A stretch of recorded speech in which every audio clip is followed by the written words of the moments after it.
central command platform gives key decision makers easy access to advanced surveillance options. Using the icons at the top, we can toggle the visibility of the subjects we want to view. We'll tap the human icon to activate their visibility. This gives us a real-time view of all the subjects in our jurisdiction. Let's use the search bar to find a specific subject. Here, we can search by typing in the name of a subject or search with an image of the subject's face. First, let's try typing in the name of our subject. In this case, there were 2 people with the same name found in our jurisdiction. We can tap a subject's live location to see more details. We can now see the live location and source details of the person we tapped on, with options to see more details to help us determine if this is our subject. To search by face, let's say we have an image of the subject. We can source this from a surveillance integration or by manually uploading an image. Using face search, we can find the exact person who matches the face of our subject. Let's say our subject is suspected of committing a crime last night. We can use the AI chat to see where he was at the time of the crime. The chat will respond and show us the exact location on the map. Let's say we have a crime report that tells us the suspect fled the scene at 9:30. Let's use the timeline tool to go to exactly 9:30. We can see that it matches the report. He's leaving the bar. Let's see where he is right now by using the timeline tool to go back to live. We can use the chat to automate the next steps, such as requesting an arrest warrant and sending units to the area once we receive it. The chat will automatically create an action plan and execute the plan for you as soon as you give the approval. It'll notify the relevant parties, execute according to your department's protocol, and custom integrations with your current services, allowing you to keep your jurisdiction safe and secure right from the palm of your hand with the central command platform. Isn't that interesting? And you can see where that's going. Central Command. Coming online right on cue, right alongside Trump's new Stargate project. It looks wonderful, doesn't it? I mean, this is just such a great future that they're building for us, folks. It's incredible. Coupled with that, there's a new AI helmet that someone has produced that I'm sure you'll see all the police using anytime soon. And of course, all of this ties together, folks. Everything that's happening. Project Stargate, the new command center, mRNA jabs. Trump is outlawing free speech, essentially. He is basically destroying the First Amendment in stealth. Doing it by criminalizing anti-Semitism. You see how all this ties together, folks? A lot of people wonder why you've been so focused on Israel and Gaza. Well, it's because the way of Palestine will be the way of the world. And you look at what they are introducing into Western countries. Now, look what Trump's really doing, folks. Threatening everybody, tariffs against any country that won't capitulate to his wishes. Wants to take over Greenland, wants to take over Canada, wants to take over the Panama Canal, wants to basically set up the North American Union, usher in the New World Order, wants to now destroy the First Amendment under the guise of protecting America from anti-Semitism. Think about it, folks, and you look at the level of cruelty that we see in Palestine, in Gaza, just what these Israelis have been doing. And think about this coming to your own country. Like I've said, you've got to look at the Israeli government and realise that this government is now in control of the United States. All of Trump's cabinet are more pro-Zionist than the Israeli cabinet. And look at what the Israeli cabinet is doing to Gaza.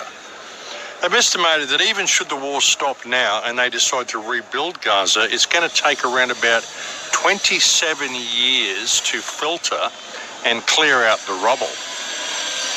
Yeah, it's full of chemicals, unexploded ordnance, bodies, countless bodies. There's so much that needs to be done to clear out Gaza. Just rebuilding it is one thing. It's going to take around about 27 years to actually clear it out and get it back to a zone that you could build on. That's some estimates anyway. And you think about it, folks, the amount of unexploded bombs and shit that's going on in Gaza.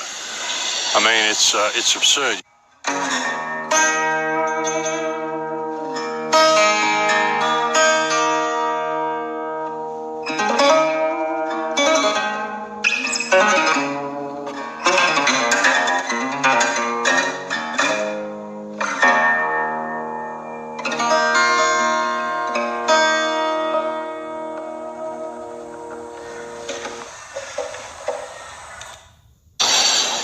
they're saying that's how long it's going to take just to clear Gaza out.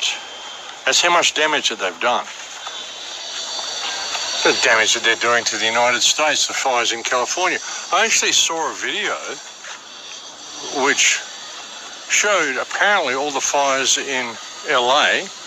There were 3 major fire fronts and they all started at exactly the same time.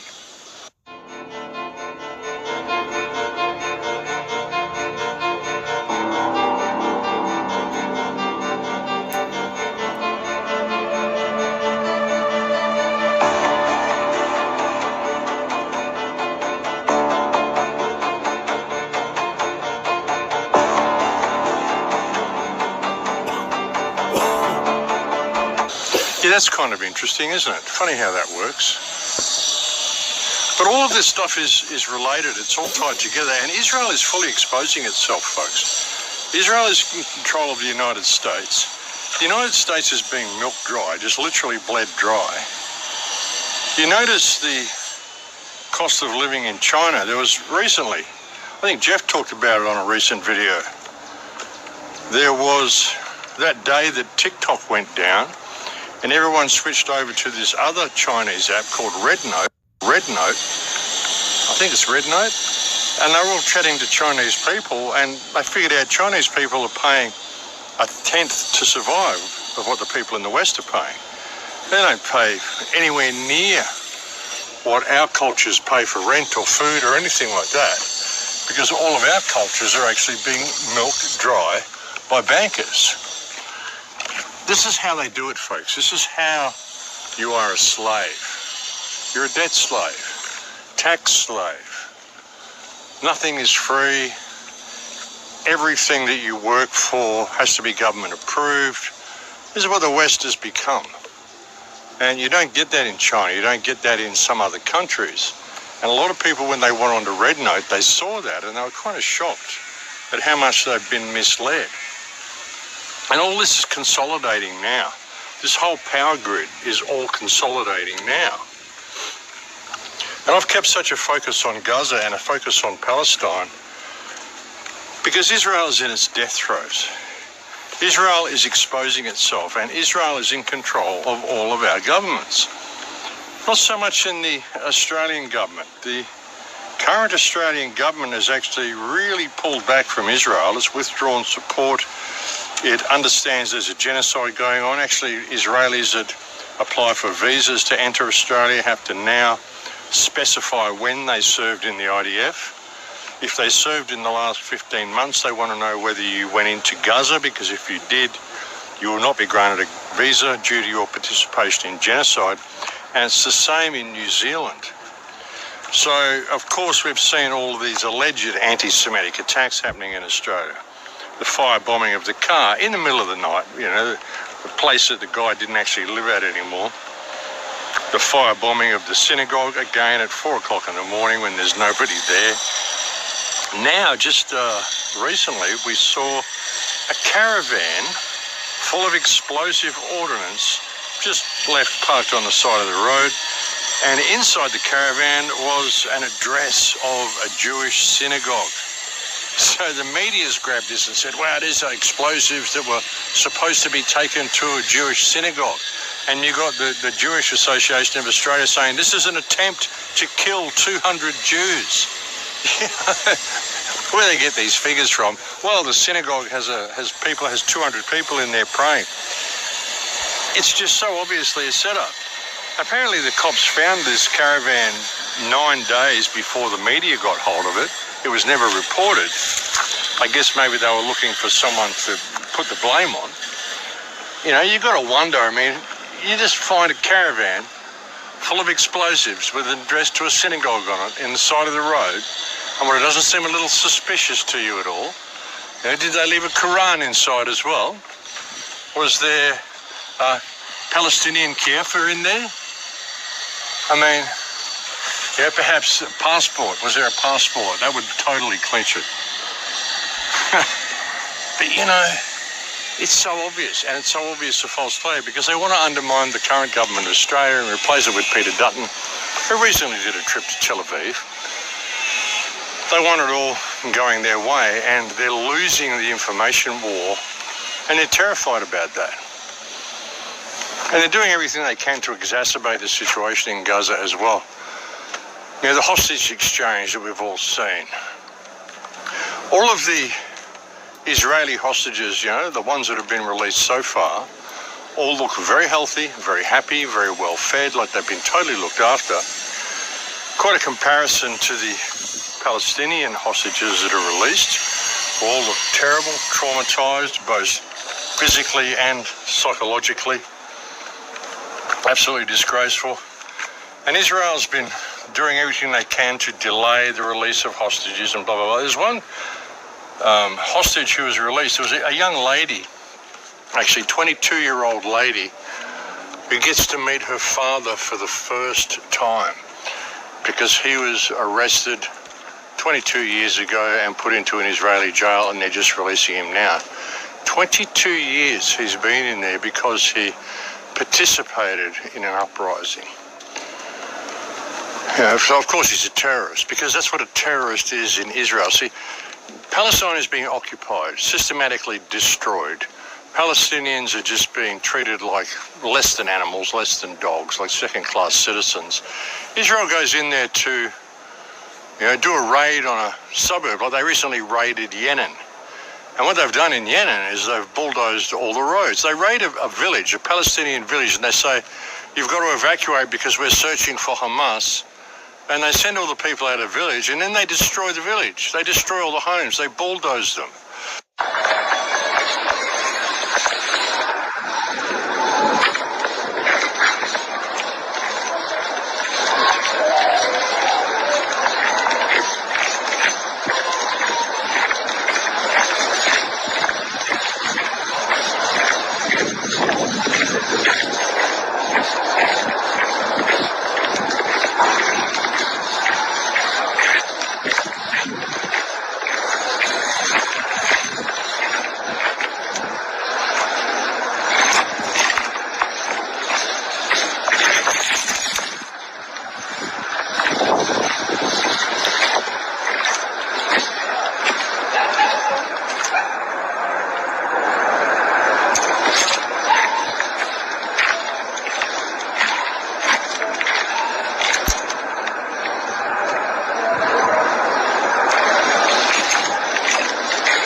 Some of the equipment, I mean, the United States has just removed all restrictions on equipment they're sending to Israel. One of the biggest shipments they're sending them are D9 bulldozers. What do you need D9 bulldozers for if you're going in and it's a war and you're going in looking for Hamas terrorists? It's about destroying infrastructure. Everything they do in a methodical and very cruel way. Even with the release of the hostages. Like, there's hostages being released into Israel, and the Israelis are out in the street, just gathering in the street and cheering, having huge festivals and gatherings and parades to mark the return of the hostages.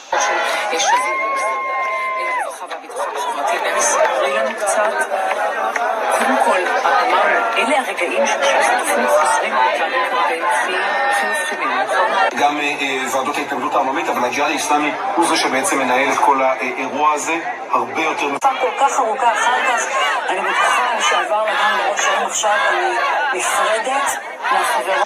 In Palestine, like in West Bank, I mean, they're so poor, the people in West Bank, because Israel, it's a fully apartheid system.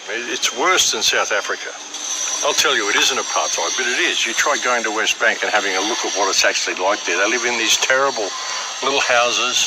Most of the time they don't even have glass in the windows. They can't afford to paint them properly. They just don't have anything. Israel really treats them as like fourth-class citizens. And there was one family who is expecting the return of their child. This is a child captive by Israel. It's been held in military prison by Israel. So they lined up some seats out the front of their house so they could sit there and welcome him home. Have a little kind of a gathering, bit of a party, you know, to welcome home their child. Israeli soldiers came and smashed all the seats so they don't have anything to sit on when he arrives. كسروا كل الكراسي.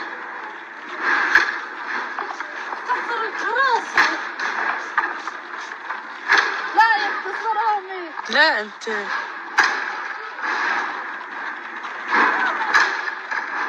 الله يكسركوا الله.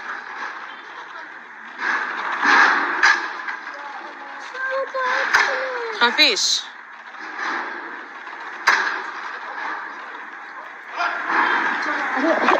You know, methodical, calculated, premeditated cruelty. Allow them to feel the joy that their son is soon going to return, but don't allow them to enjoy that return. Make sure you smash up all their seats. Make sure you smash up their place. Make sure your presence is known. And it's a joke anyway, because Israel will release 200 hostages, and then it will go and raid Yenin or raid another town in West Bank, and it will kidnap 200 more and put them straight back in jail where the other 200 were. So it doesn't mean anything. And they're still using the Bibas family as an excuse to continue to go and decimate Gaza. You know, if you don't return the Bibas family to us alive, then there'll be all hell to pay.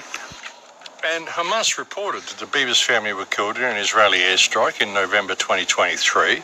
They offered to return the bodies to Israel, but Israel refused.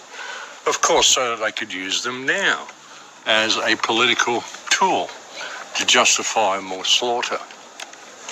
Yeah, and this is what's running all of our countries. See, the New World Order they want to create, they want to dismantle the United Nations. They're saying UNRWA, the aid organisation, they're saying this is a terrorist front. They're saying the United Nations needs to be dismantled. They're saying they want to settle all of Greater Israel. They want to send all the Palestinian refugees to Jordan and Egypt. And of course, this will give them the excuse to say Hamas is still alive in Jordan and Egypt and we need to go in and take over those countries. It's all part of the plan, folks. And they want the world run by Jerusalem out of Greater Israel. And this will affect all of our countries.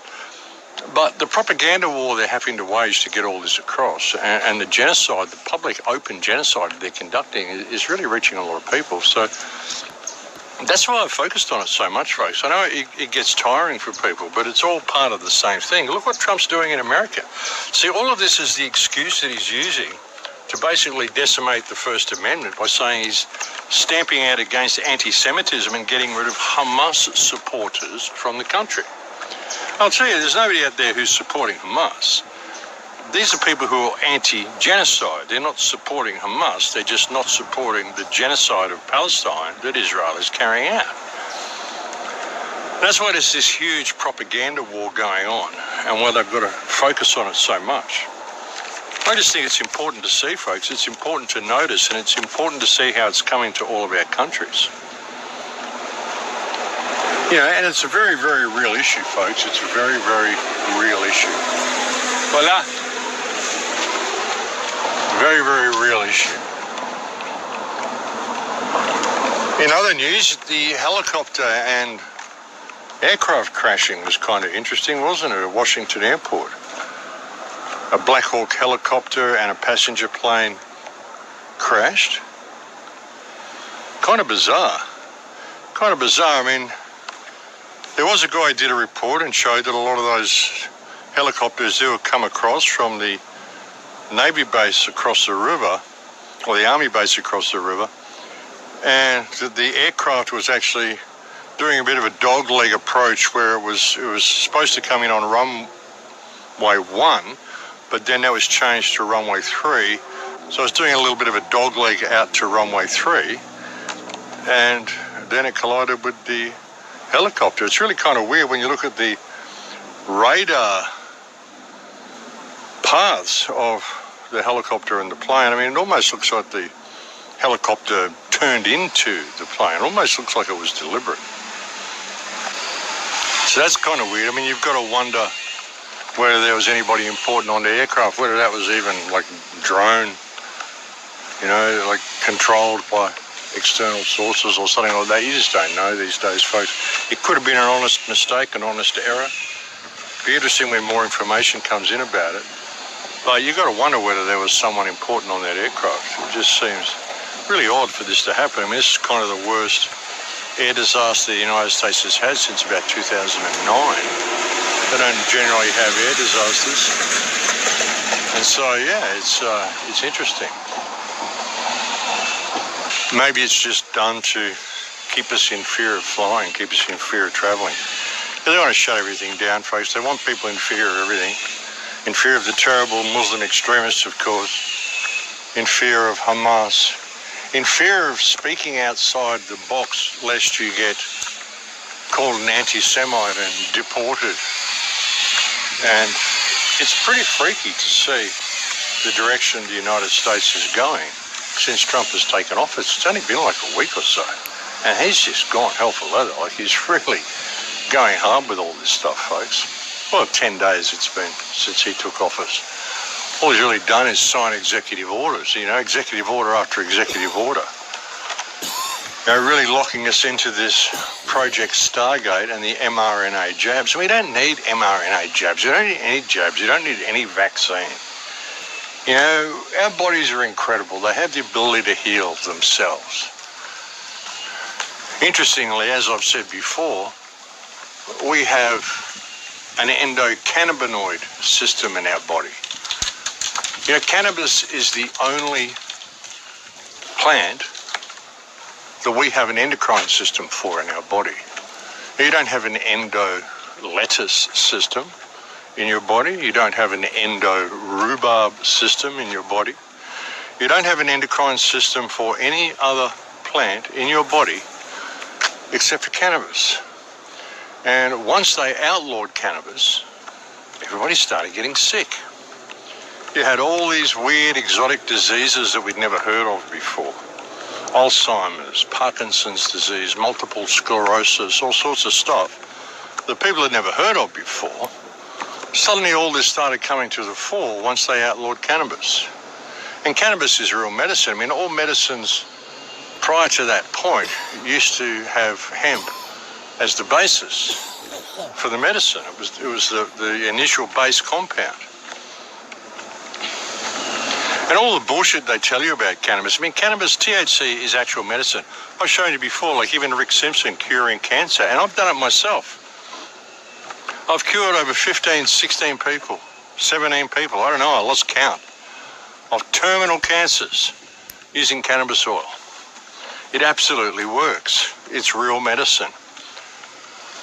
And it's, if you don't abuse it, if you don't, just smoke so much that you're just kind of dazed and stoned all the time, but actually use it, just have a puff here and there to open your mind a little bit. It's an incredibly enlightening medicine. I'm being told it's been scientifically proven that marijuana kills your brain cells. That's the one I remember. Marijuana kills brain cells. I thought the same thing. I didn't start smoking pot until about 5 years ago. I thought pot made you stupid. I bought into it just as much as anybody did. I realized when I was like 30 years old that I was tricked. I was like, you gotta be fucking kidding me. 1974, the Heath Tulin study. Ronald Reagan announces, the most reliable scientific sources say permanent brain damage is one of the inevitable results of the use of marijuana. Monkeys pumped full of marijuana, apparently 30 joints a day, had begun to atrophy and die after 90 days. Brain damage was determined after counting the dead brain cells of both monkeys who had been subjected to the marijuana and ones who had not. This study became the foundation of the government, and other special interest groups claim that marijuana kills brain cells. Here's what they didn't tell you. After 6 years of requests, how the study was conducted was finally revealed. Instead of administering 30 joints a day for 1 year, Dr. Heath used a method of pumping 63 Colombian-strength joints through a gas mask within 5 minutes over 3 months. They suffocated the monkeys. What they did is they put these gas masks basically on their face and they pumped pot into it, but without additional oxygen. So after X amount of time, the brain shut down. Well, if you suffocate, the first thing that's going to happen is your brain cells are going to die with lack of oxygen. It doesn't make you stupid, folks. It actually makes you more smart. But they don't want that, folks. They want you eating their chemicals and their compounds. Hence, they want you vaccinated and all the other shit that they're doing. Hence, they spray strange fog around in the sky. There's been some analysis of that really weird fog that we saw across, I think it was eastern United States as well. It might have been across the whole United States, I'm not sure. But it's certainly across the eastern United States, and it was the strangest looking fog. It was not a fog, but there has been some analysis of that fog, and they found all sorts of strange microbes and bacteria in this fog. Have you been wondering what was in that chemical fake fog that was covering half the world before the next PSYOP started? Well, it turns out people have been testing the clumps of leftover crap from it, and it's actually loaded with trillions of parasites. Some of the symptoms of a recent infection are UTIs, respiratory infections, pneumonia, and meningitis. Pretty interesting that there's been a rise in cases of pneumonia recently. This is actually considered biological warfare, and they've been put in there because they know parasites keep you sick, which is, of course, why it's suppressed by Rockefeller medicine. What a surprise. So if you live in one of the areas that had the fog, I would do a parasite cleanse ASAP. They're coming at us from all directions. The air, our food, the sky, God knows what else. And it's up to us to change the terrain of our body to help us detox from all this garbage. This is for entertainment purposes only. Consult your Rockefeller indoctrinated medical professional for medical advice. Yeah, it sounds all very positive, doesn't it, folks? Can't wait to breathe some of that shit in. Also, the new protection for organic food that we're seeing. Thanks to Mr. Gates, of course. Bill Gates is just everywhere. You just can't make this stuff up. Everywhere you look, Bill Gates has got something to do with it. There's a new coating that's being put on organic food to protect it. And anything you see with an appeal sticker, A-P-E-E-L, appeal, this is to protect organic food, okay? Put a coating on your limes, a coating on your apples, a coating on any organic fruit or vegetables that you find to protect it from any bad greeblies getting in there. Well, as we know, germs and bacteria are not what we think they are. They don't cause the illnesses that we think they do. Perhaps your body needs a lot of these things in order to function properly. But that aside, someone's been looking at, what's in this compound? And they're putting it on organic food. Is it an organic compound? So let's have a look at it. So one of the biggest mysteries in the organic produce world right now is how did the new appeal coating with financial backing from Bill Gates get approved for use on organic produce? You'll see these appeal stickers on lots of produce items now. It means the produce has a coating on it that seals it up tight against anything getting in or out, preserves it longer, like the introduction of the refrigerator. Great, but what's in this coating? Well, it seems to be shrouded in mystery. The product intended to be organic, listed as Organapeel, is registered with the EPA as a pesticide with a rather short and cryptic ingredient list. Active ingredient, citric acid at 0.66%. Other ingredients, not named, 99.34%. That's 100%. Great, it's all accounted for. Maybe it's listed that way because citric acid could qualify as organic if it's not from a synthetic source. But what about the other 99.34%? Because I'm supposed to eat this coating. Oh, and get this, the EPA requires this caution on the label. Wash thoroughly with soap and water after handling and before eating. The certificate the Organic Material Review Institute issued to it that approved its use on organics lists it as a fungicide with no ingredient specified. I'm not sure what that's based on, but this is starting to smell. It reeks of influence peddling. And the antiseptic for that smell is always sunlight with a liberal splash of transparency. I don't know about you, but I'm finding appeal rather unappealing. I don't think I'll dip my produce in this.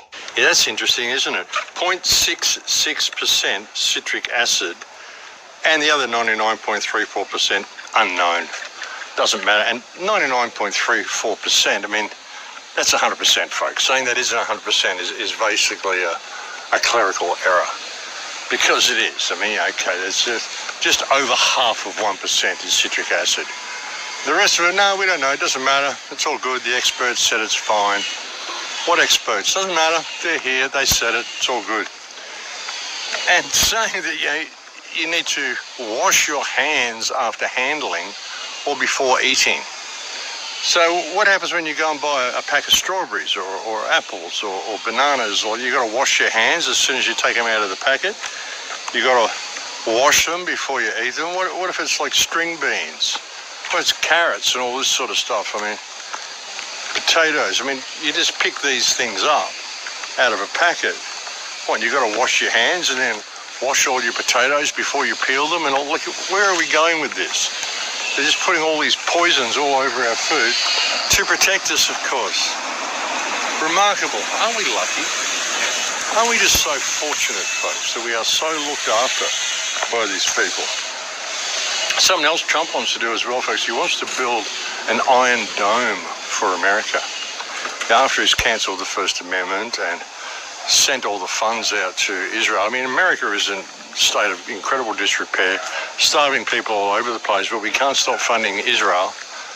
Increased all the weapons shipments to Israel, just unbelievable. But America's suffering, and now he wants to build an Iron Dome over America. So I guess he's expecting a lot of flack from people because, of course, the United States government has now been completely overtaken by the Israeli government, and it's going to do some really bad things, and it's going to really come down hard on its populace, and so it needs to end the First Amendment so people can't criticise what the government's doing. Can't point out the fact that the United States is run by AIPAC, which is basically a foreign body which is in control of the entire government. They can't point any of that stuff out. They can't try to set themselves up and strike out on their own or any of that sort of stuff, because we're poisoning all the ground and poisoning all the skies and all the shit they're doing. So we need to build an Iron Dome so no one can attack us, because we intend to attack everybody else. This is the way it works. This is what Israel's done. Israel is attacking all of its neighbours under the pretext of self-defence. So this is sort of spelled out the way of the new world, the way of the new reality. Preemptive strikes against anybody who's speaking out against you. Outlawing free speech. Looking at Bolshevism, I mentioned on the last report, if you look at Bolshevism, the first thing the Bolsheviks did before they overtook Russia and took control of Russia and caused the Bolshevik Revolution and killed millions upon millions of people, was they outlawed any criticism of Judaism. That's what they did, and that's what they're doing again in the United States, folks. And Trump's even said recently, yeah, well, my daughter's a Jew and blah, blah, blah, you know. But you'll be fine, you know, they'll lead you into the virtual world, it'll all be good. You can even have your new robot companion. Imagine a world where technology doesn't just serve us, but connects with us on a deeply emotional level. A world where AI robots are not just tools, but companions, caregivers, and friends who truly understand us. Though purely a product of imagination, these lifelike robots could become a part of our daily lives in ways we never thought possible. They could care for us when we're unwell, support us in our golden years, or share the small moments that make life meaningful. What if your robot companion could recognize your emotions, comfort you in tough times, and celebrate your happiest moments? As AI becomes more lifelike, it raises a profound question. Could these robots fill emotional gaps or create entirely new ways to connect? Oh, look, that looks just wonderful, doesn't it? I can't wait to get one of those. That's really going to make me feel loved. You couldn't make this shit up, folks. It's unreal. It's almost like the Jetsons gone wrong, you know. It's really, oh my Lord. But hey, what can you do? I mean, this is what they're doing. This is where they're going. So you've got to speak out against it. Don't sign up for it. Don't sign up to any of these chat programs, chat GTP and all this AI shit. Just don't do it. And don't wear smart watches, don't have smart fridges, don't carry a smartphone around with you. Even with that opening that I had, that whole command center, when they're tracking and tracing people, how do you think they're doing that, folks? They're doing it off their smartphones. If you don't take a smartphone with you everywhere, well, they can't do that. If you're not using digital cash everywhere, well, then they can't do it. I mean, soon it'll get to the point where, you know, if you're not up on your mRNA vaccines, you find that your digital cash doesn't work anyway. I mean, this is just the way it works. Yeah, and all of this is riding off the back of what happened on October the 7th. See, what's happening in Gaza and Palestine and this whole rise of anti-Semitism and all this sort of stuff, none of this could be possible without that. You know, Trump bringing in anti-Semitism laws where you cannot criticise Israel. This is basically, like I said, destroying the First Amendment, and that's just the first step. Then they'll find a way of people will be pushing back against that, so they'll have to, of course, take the guns from people, or at least make the screening process a little better.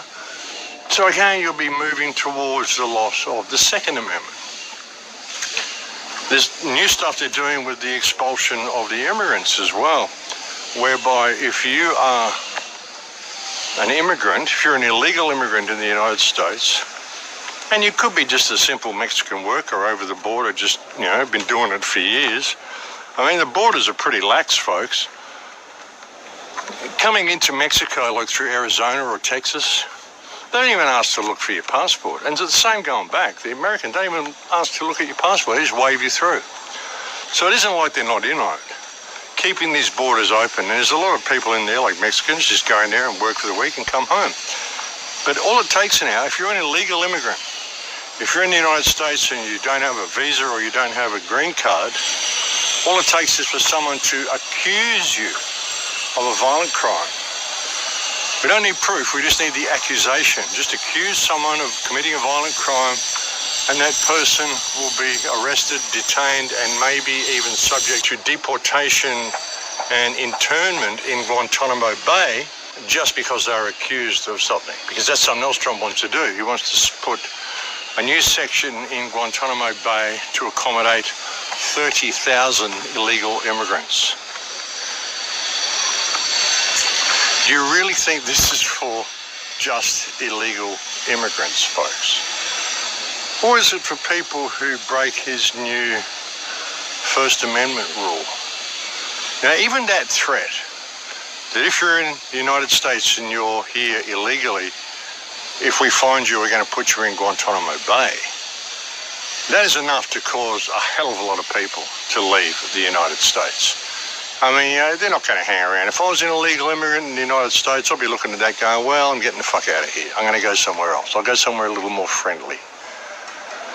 And 11 million immigrants, he's saying he wants to kick out. I mean, admittedly, a lot of them are probably bad people. There's probably a lot of bad shit going in there. People from Haiti, people from Rwanda, people who have no right to be there, who are all of fighting age, same as what they've done in Europe.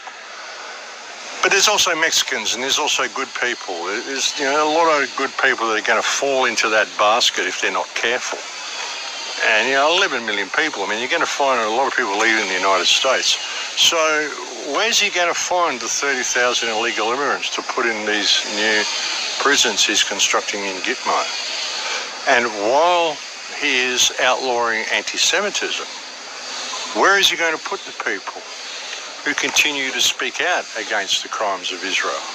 Because that's what it's come down to. I mean, if you speak out against genocide, if you say that October 7th was an Israeli setup, which it was, it clearly was, and even the Jews are saying that it was. Many Jews know that it was a setup.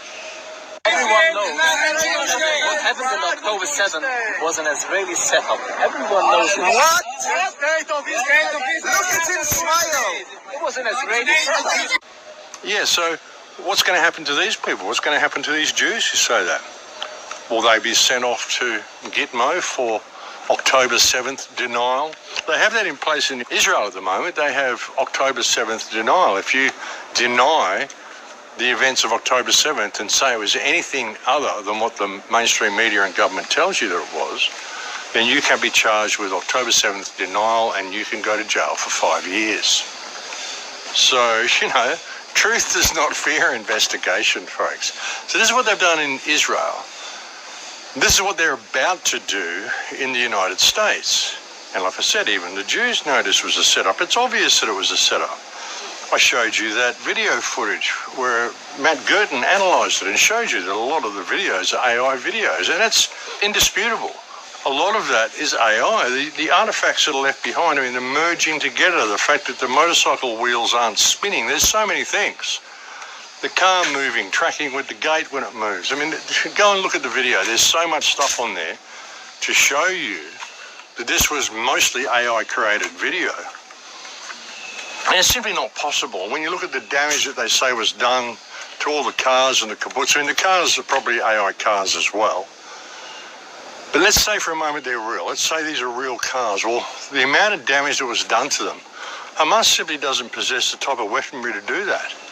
People say, oh, they were just burnt. You could do it with a cigarette lighter. Yeah, no worries. Go and burn 50 cars for me with a cigarette lighter and get back to me and tell me how you go with that. No, you need Hellfire missiles. You need tanks with flamethrowers. You need a lot of heavy artillery to do that sort of damage. Hamas simply doesn't possess that type of artillery.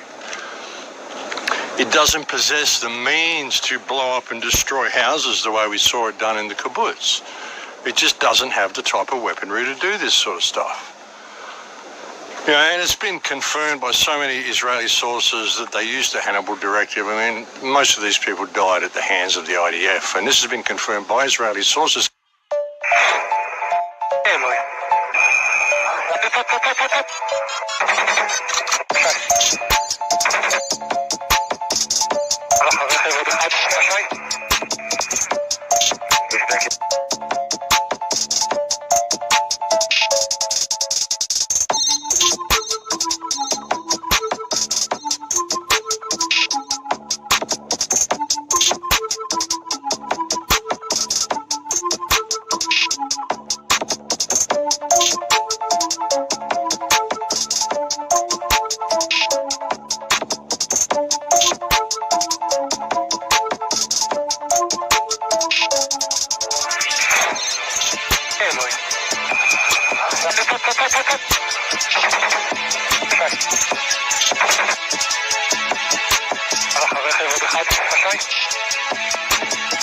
Yet if you suggest that's true now, well, you can be charged with anti-Semitism. And if you're in Israel, you can be charged with October 7th denial.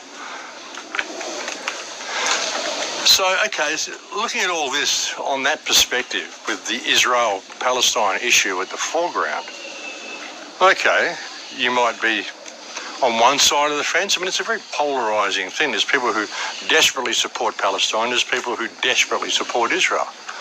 But step back from all of that for a minute. Whether you support either side, think what this is doing, because it's not just going to be for anti-Semitism. What this is doing is destroying the First Amendment.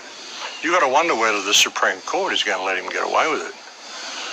But if this goes to pass, and you know, posturing against all these other countries, threatening them, saying he wants to deport all the people from Gaza. I mean, they've got no homes to return to. Let's face it, they don't have anything there to return to. But they're not going to leave. I mean, they won't leave.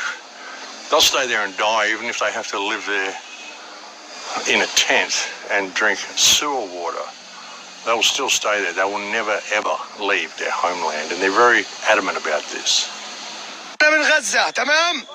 أنا بحكي لهم بس كلمة واحدة غير ترابك ما بنفعك بس بسيبها وبطلع لا بموت في غزة وأنا بسيبها بوس ترابها قبل تروح بوس ترابها هذا هو المشهد يعني عبد الناصر حقيقة هذه تراب غزة هؤلاء هم النازحين في مدينة غزة يعني مشهد حقيقة هؤلاء اضربهم ما فيش حد في ايدك لا مصر ولا الاردن اضربنا وبس المجاري بدنا نشربها ونضلها بغزه الحمد لله على سلامتكم وسطوا غزه كلهم الحمد لله على سلامتكم هذه تمسك احنا اسفين اللي طلعنا من هالبلاد بس مش حيقدروا يقولوا شيء احنا اسفين هذا هو المشهد الحمد لله على سلامتكم الحمد لله على سلامتكم I mean, you've got to admire their passion and their belief in their cause. But, you know, they've got nowhere to live. And Trump wants to displace them. And he's saying, well, they're going to go to Jordan and they're going to go to Egypt. And Jordan and Egypt are both saying, no, we don't want them. And, of course, Israel's jumping at this and saying that's because they're all terrorists and they don't want such violent people in their country. You can tell the Palestinians are subhuman by the fact that no other Arab country wants them. It isn't because of that. No other Arab country wants them because no other Arab country wants to be a party to any plan to forcibly displace the Palestinians from their homeland. They believe that if they're displaced to Egypt or Jordan, Israel will simply never allow them to return. And of course they won't. That's the plan. They'll bulldoze all of Gaza, push it out into the ocean, build it into some sort of sandbar or groin for the ships or something. All the bodies, all the everything, they just won't care. And then they'll rebuild their beachfront resort that they want to build there because they're rich enough to do it. They got money from everywhere. They've been funneling money out of Germany for years, funneling all the wealth out of the United States. The United States is really in a decrepit situation, and now they're burning it to the ground and flooding it and hitting it with toxic fog and all sorts of shit. The United States is fully under attack, and the people don't even know it because it isn't fighting a war with conventional weapons. Go and read that book, Quiet Weapons for... What is it? Secret Weapons for Quiet Wars, or Quiet Weapons for Secret Wars, or something like that it's called? Something like that. I can't remember. I haven't got my big computer at the moment, so I can't check up on the title. But something like that. Quiet Weapons for... or Secret Weapons for Quiet Wars, or something like that. This is what's happening in the United States. The United States is fully under attack. The West is fully under attack. Some countries more than others.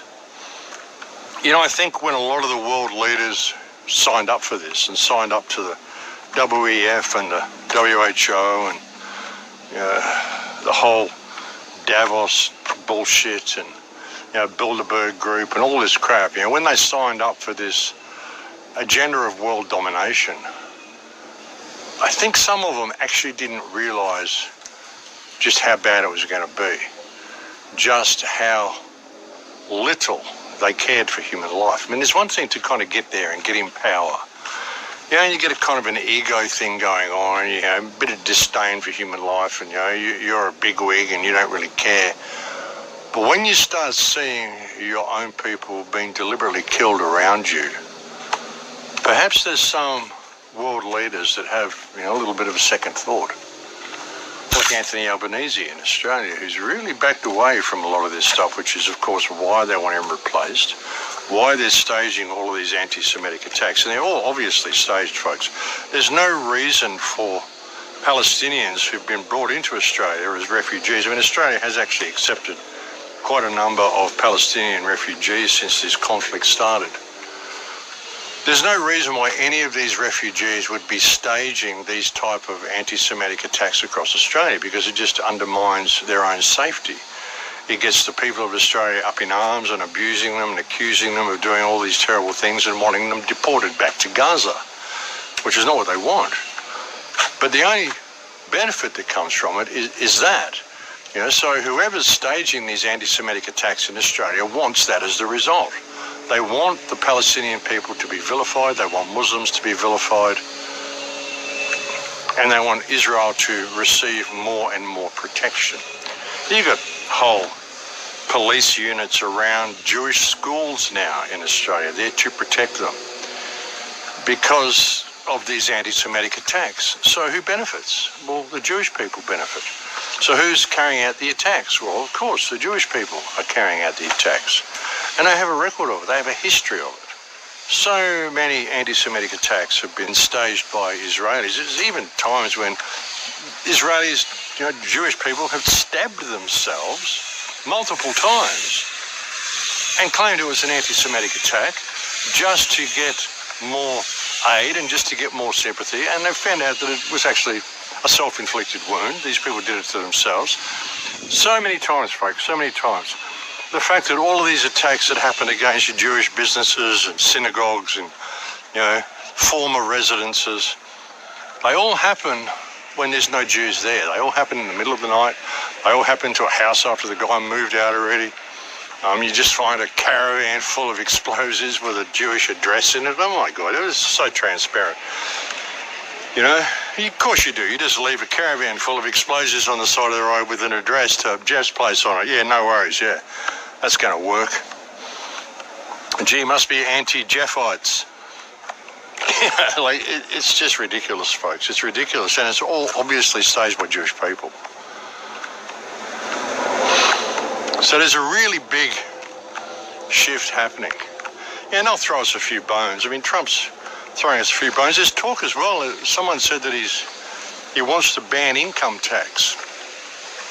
That's interesting, that he would want to ban income tax, because he's also said that he wants the United States to lead the world in crypto. And they've also he has predicted, and Trump has predicted, and I've predicted, and David Icke's predicted, and everybody's predicted for a long time, that pretty soon there's not going to be any jobs because it's all going to be automated. You'll be eating your automated created food made from mealworms and insects and shit that they've manufactured into steak, edible steak, of course. 3D printed food. You'll all be living in your pods with your virtual world going on and your cyber companion.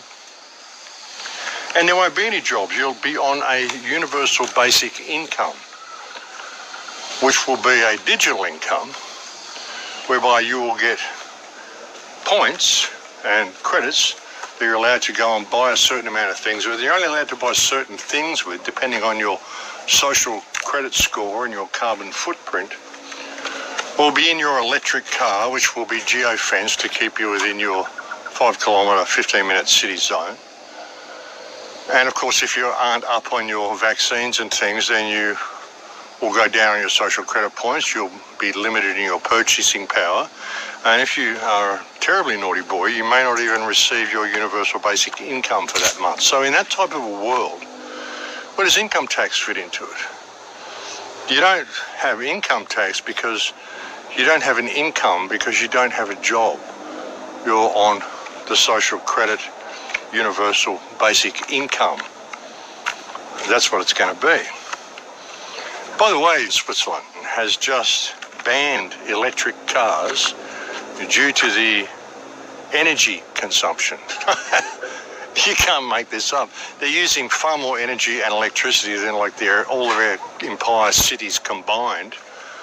And so, the electricity has gone through the roof. They're just using 2 or 3 times as much as they ever have since they introduced electric cars. And so they have banned electric cars in Switzerland.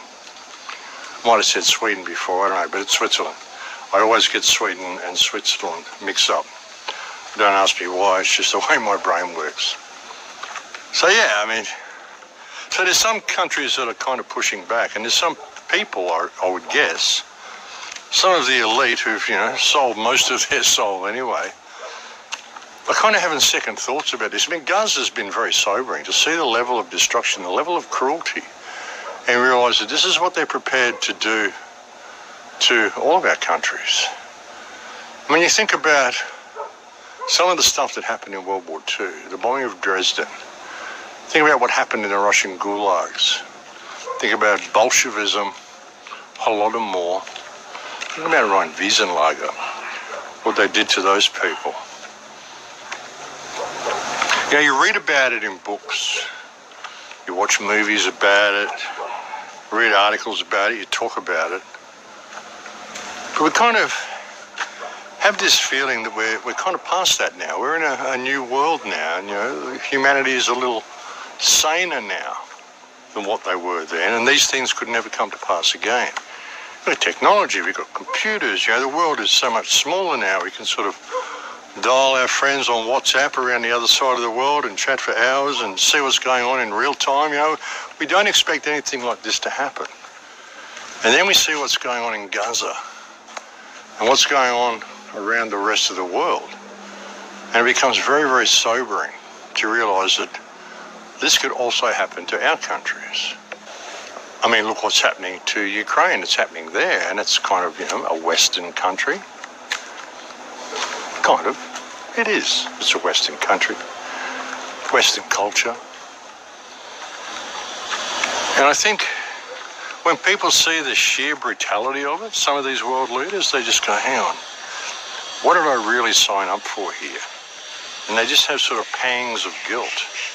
I think maybe that's what's happening with Anthony Albanese. Maybe it's just time for the next puppet. But Peter Dutton is a pure psychopath. Peter Dutton actually owns a string of childcare centres, I think around Brisbane as well. Might be somewhere else, but I think Brisbane. Now you've got to wonder what happens there, folks. Australia being one of the child trafficking capitals of the world. We know what goes on in a lot of these childcare centres. Thankfully it's not Adelaide. Adelaide, Australia being the child murder capital of the world, the town that I grew up in actually. There's a whole tunnel system beneath Adelaide. I used to play in the tunnel system when I was a kid. You could access it through certain storm drains around the city, get into this huge drainage system, and it was beyond a drainage system. It was huge, this tunnel system. Some of these tunnels were like big enough to drive a truck through. Little side passages going off all over the place, little secret rooms in there, all sorts of stuff. I used to find mattresses and things, and I used to think, oh, homeless people live here. And then it was years later when I was talking to Rachel Vaughan, we were talking about the Beaumonts, and she was talking about all the child trafficking that happens through those tunnels. I realised how lucky I was when I was a kid that I kind of never fell into that trap. I was down there playing so much, I mean, I could have easily have run into the wrong sort of people while I was down there, but I was fortunate that I didn't. Adelaide is a very dark place, folks. It's a beautiful, quaint little place, but it's also very dark. It's got some very dark energy going on there. It really has. As you can see, there's still a lot of hurricane damage from some of these houses and things down here. The place is looking pretty good though, folks, in general, Acapulco. I've got 2 weeks now, only 2 weeks, about 2 weeks, 16 days or something until the conference in Acapulco. And I'm looking forward to that, folks. If you haven't got a ticket yet, you still can get a ticket. You can use my name, Igan, my coupon, and you can get yourself a 10% discount. I'll actually play a little bit of a promo video at the end of this video clip. I meant to play it last week, but I forgot, or the last video, but I forgot.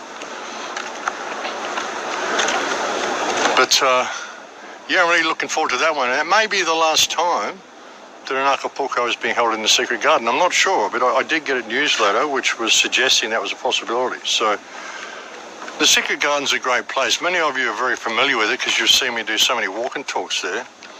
So yeah, this might be the last chance you get to come and check it out from that kind of bird's eye view that you get during an Acapulco. And I'm really looking forward to it, folks. Going to be a lot of good speakers. Going to be a lot of good stuff happening on the outskirts, you know, like after hours stuff as well. So do come along and check it out. But yeah, I think that's about all I've got to say. I meant to finish ages ago, but I've just kind of kept going. So yeah, I mean, what do we do in the face of all this? All you can do is continue to speak out. Get people aware of what's going on. I mean, point out the obvious to them with Israel, the obvious to them with what this, you know, banning of anti-Semitism is actually about. It's not about banning anti-Semitism. It's about creating the anti-Semitism through this public genocide and creating the need for people to speak out if they've got any form of conscience at all. And let's face it, folks, if you're someone who still supports the state of Israel through this, well, you're either a brain-dead psychopath or you're simply not fully human. There's no other explanation for it. But they've done all this to see and create this rise of anti-Semitism, so then Trump can come along as a knight on the white horse and he can save everybody by outlawing anti-Semitism, essentially banning free speech and decimating the First Amendment, which is the first thing Israel's managed to do, really. I mean, they control the government, but now they're actually getting into the Constitution and they're able to decimate certain areas of the Constitution. That's if this does get by the Supreme Court. And the next one will be the Second Amendment, you know, your right to bear arms. This is what they did in Germany as well. Hitler actually reinstated that. When Hitler came to power, he reinstated the right to bear arms and wanted everyone to buy guns and learn how to use them. You're told the opposite. You're told that Hitler actually took away the guns. No, he didn't. It was the previous party who took away the guns, and it was Hitler who gave the guns back to the people. So, you know, we've had so much taken from us, folks, you know, and they want to just move us down to this path. I mean, wouldn't it be great if we could just see this and wake people up to it so that, you know, it's going to collapse. I mean, it is going to collapse. But wouldn't it be great if we had enough people with the knowledge to be able to build the world we want when we get to the other side? You know, build a world like we had, like the Tartarian culture, where everyone's getting free energy from the ether, which you still can't get. There's been a lot of work done on this lately, folks. There's been a lot of people becoming aware of the power of mercury, what that actually does, what bells do, and the fact that they took all the bells down. All of those buildings that you see, the old buildings, they got the bell tower on top, and they got that little sort of a round area with a few, like 8 or 10 pillars around it, a little dome on top. And you go to a lot of those places, you'll find 4 screw holes on the floor where there used to be something there, like a little stand, like a dias or something like that. They would have an urn on top of this with mercury in it, and they'd have a bell in the tower and ring the bell, and it spins the mercury-free energy. It's a way of harvesting it from the ether through the shape of the tower, the spires, the little balls. The balls that you see on a lot of these towers would have mercury in them as well. It's actually an experiment that I saw where a guy just put a drone in the air and he attached a wire to the drone. He brought it down to the ground and attached another wire to the ground, then hooked it up between little metal balls and Coke cans and stuff. Check this out. 115 and hold steady. All right. It didn't blow up yet. Oh, by the way, meet the aerial film crew. I just thought this was a cool shot. Oh, yeah, I'm getting shocked right now. This time I just used the electroscope as a quick voltage check. Woo! Now that's a few thousand volts right there. All right, let's see if there's enough current to make this Franklin bell work. Oh, dude! Freaking working, buddy! Yeah. It's a really cool process. The aerial wire places a positive charge on this can, which then influences the foil ball to deliver electrons from the grounded can, which is directly connected to Earth. The clouds finally opened up, so I connected up the corona motor. Like before, one side was connected to ground, while the other was attached to the aerial wire.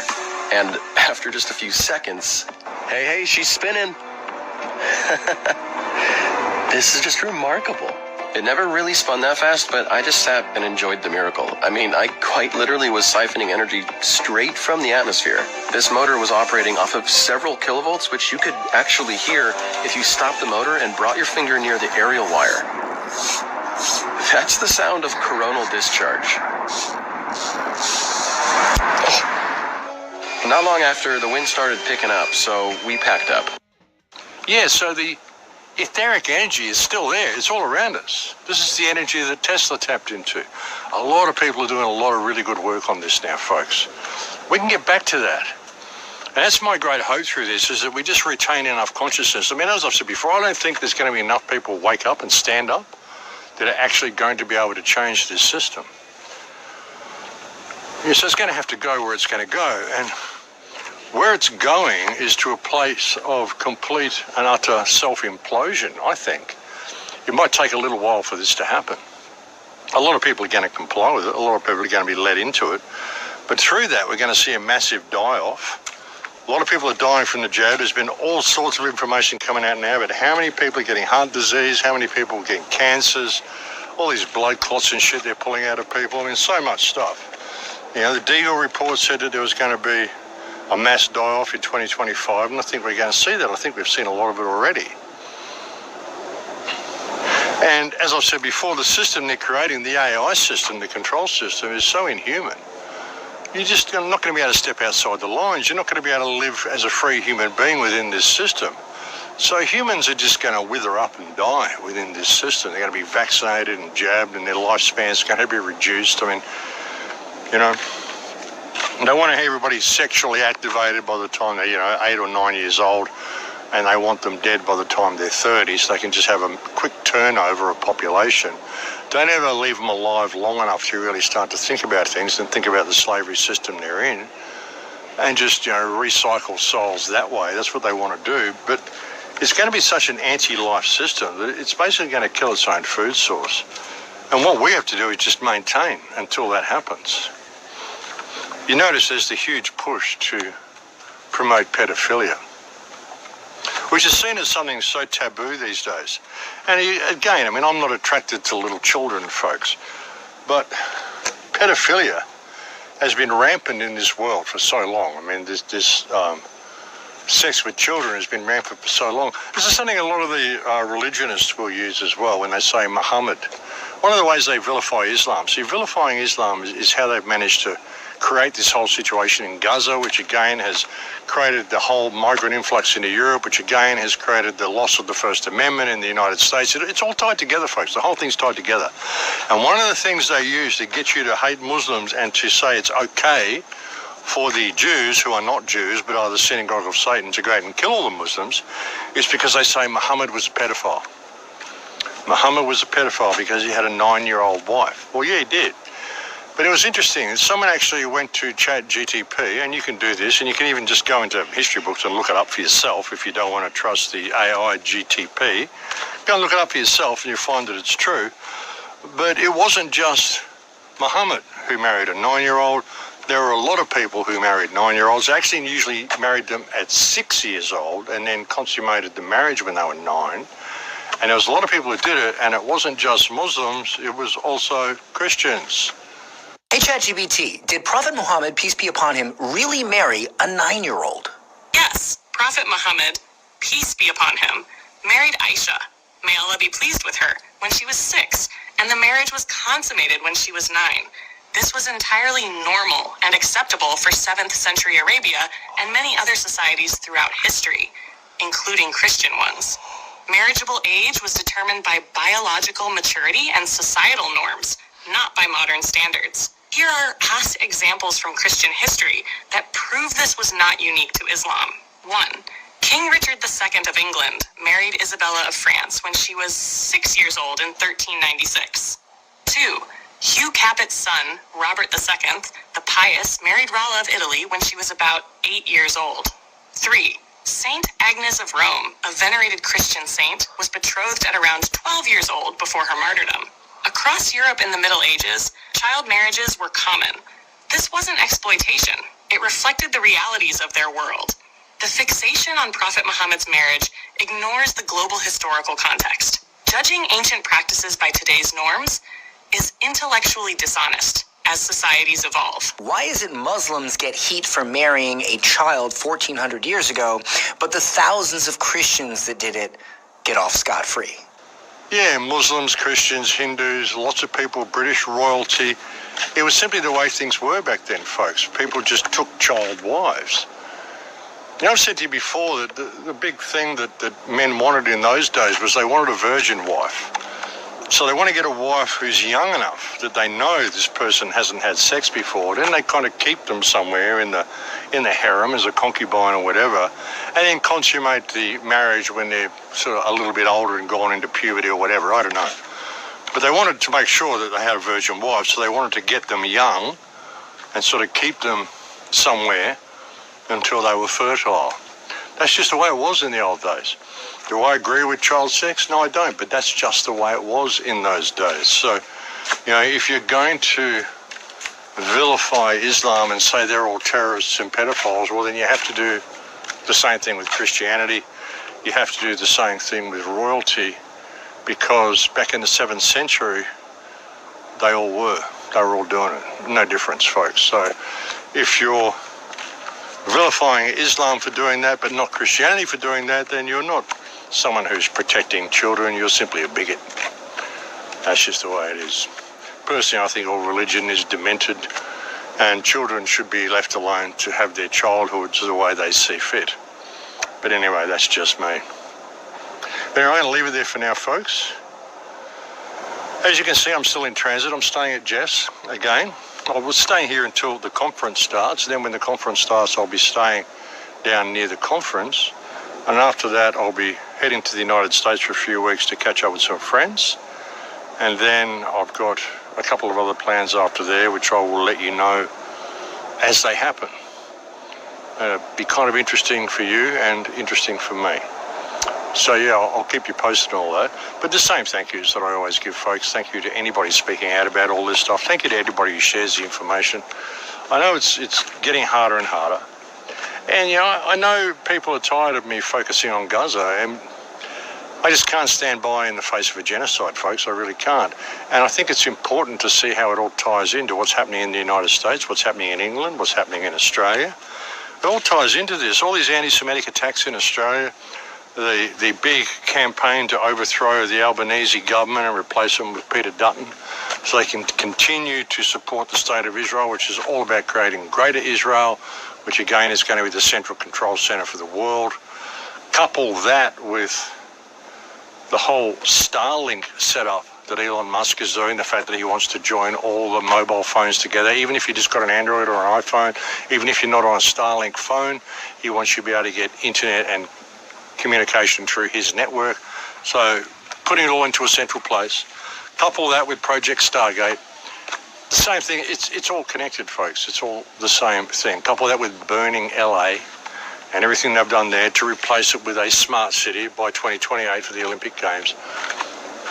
Olympic Games, you know. In the face of all this shit, feed them bread and circuses and they'll be fine. That's the way it works, folks.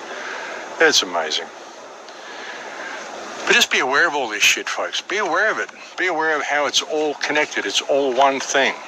That's why they've made the atrocities and the genocide of Gaza so open and so public, because they know there's not a damn thing you can do against it, because all you're going to do is speak out against Israel and protest in the street. You're not going to do anything about your own government, which is the only reason Israel's able to do this, because it's your government that it's supporting it. So you're not going to really be looking at things through the right type of eyes. They want you distracted with everything else, like distracted with all this stuff that's going on around you. Yeah, and meanwhile, you're rolling out the smart grid, rolling out, robot companions, rolling out their command center so they can track and trace everybody. It's all coming into place, and it's all coming in this year. An interesting thing that Jeff pointed out actually on his last video as well was, what's those two skaters? What was the girl's name? Tonya Harding. Tonya Harding and the other girl who she hurt. You had Tonya Harding on the news, and then you had the other girl, someone Kerrigan or something, Nancy Kerrigan, might be her name, out there crying in 1994, 1992, to usher in 1995, which was a very tumultuous year. And they appeared on TV again the other day, or on X. It was Tonya Harding made some tweet on X, like anybody knows who she is. And then the next day we saw Nancy Kerrigan on X crying again. It's almost like a puppet show. And they did this right before 1995, which was a tumultuous year, 20 years ago or 30 years ago. And now we're seeing these come out and do it at the beginning of 2025. And we are heading in for an incredibly tumultuous year. It's like a movie script, folks. It's really like a movie script. I was quite surprised when I saw that, because I haven't been able to check out much news and shit. I've been travelling, so it's getting little vague snippets. And my X feed is just Gaza. That's all I get is Gaza and Israel, because I guess I've commented on a few things. Got to do a few more searches for a few more things and maybe change my X feed a little bit, because I need some more information about other things, and you don't get a lot from the mainstream media, that's for sure. And I haven't had time to watch too many video clips or any news from other sources, so I got to get back on top with that and be able to bring you some more information on some other topics. But I think it's important to see how it's all tied together, folks. All of this is tied together. They couldn't be doing any of this without making the genocide in Gaza so public, to raise the ire of the people. They really want to polarize society. It gives them the opportunity to outlaw anti-Semitism, again, under the pretext of outlawing anti-Semitism, when really what it's doing is eroding your First Amendment rights under the guise of protecting the Jews. And they couldn't have done any of it without October 7th, which was, of course, staged by Israel. And like I showed you before, even the Jews say that it was staged by Israel, and everybody knows it. So much propaganda, folks. But anyway, thank you to all the people who share the information. Thank you to all the people who send me so many kind emails. Thank you to all the people on the front line out there speaking out, doing podcasts, doing public meetings, going to rallies, all this sort of stuff. Again, though, I don't even think you need to go to rallies in the street and march around with flags. What you need to do is just stop complying with your own government. That's what's going to change things. You can go march in the street and fly flags all around the place. It's great for showing solidarity. But you find that most of these protests and meetings get infiltrated by Jews who just, start yelling out Allah Akbar and burning shit and giving the Palestinian activists a bad name.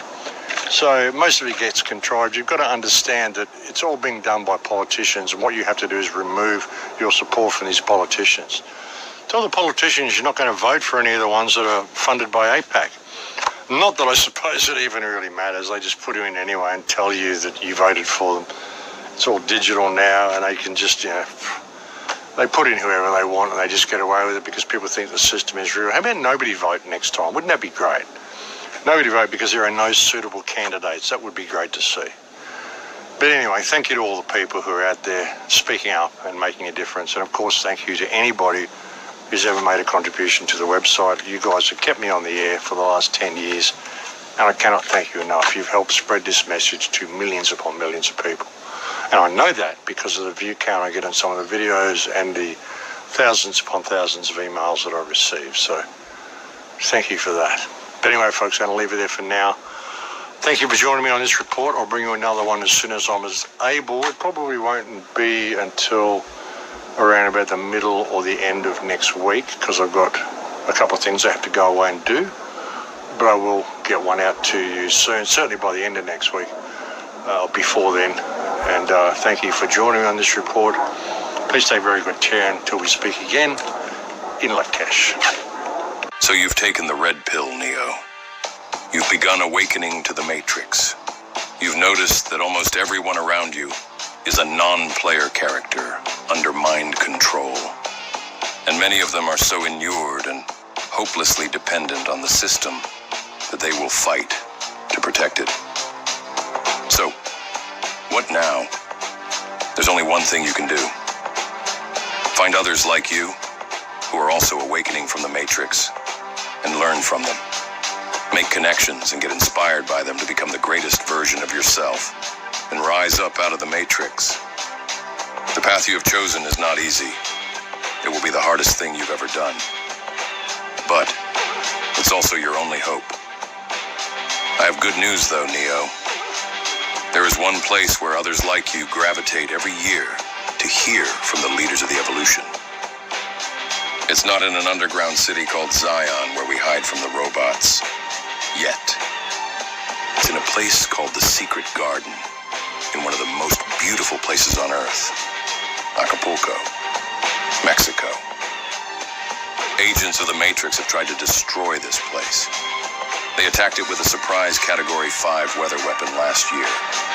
And this year they hit it twice with the same surprise Category 3 energy weapon, leaving the entire city underwater. Yet, we are still here. And stronger than ever. Orgonite Weatherbuster defense systems have now been installed, and the spiritual warriors of this place keep the dark energy attacks at bay. And now, in February 2025, they will gather again. The Dollar Vigilante, Jeff Berwick, Max Igan of the Crow House, David Icke, who is banned from most countries on Earth, will be appearing live, virtually. Gareth Icke of Iconic, Stu Peters, creator of Occupied, the Grow Network's Marjorie Wildcraft, Joel Salatin, Dr. Andrew Kaufman, David Avocado Wolf, Charlie Robinson of Macroaggressions, Steve Falconer of Spacebusters, Audrey Fraser of I Heal Collective, Andrew Treglia, director of the Jones Plantation, Beth Martins of the House of Free Will, Alpha Vedic's Mike Winner, Tom Barnett on Natural Law, Mystical Shaman, Christoph Melchizedek, Dr. Lydia and Arturo de Leon, Persephone Aishwarya, Destination Freedom's Christopher Gronsky, Shunyamurti of Sat Yoga with a virtual address, Ole Damagard of Light on Conspiracies with a special live virtual dissection of all the latest false flags and psyops, and many more. Bring the family. There is a family camp running the entire duration of the event, with mostly unschooled, unlethally injected, free-range children. If you need help breaking out of the matrix of your mind, ayahuasca and other plant medicines will be available at Bambuda. Special opening night music performances by Grant Presence and Carrillo B. It will all be held from February 17th to the 21st, with the opening party on February 16th. Special workshops, ceremonies and retreats taking place before and after. It is time to ascend and dance as you rise up out of the matrix with your tribe. Anarchapulco 2025 Ascendance.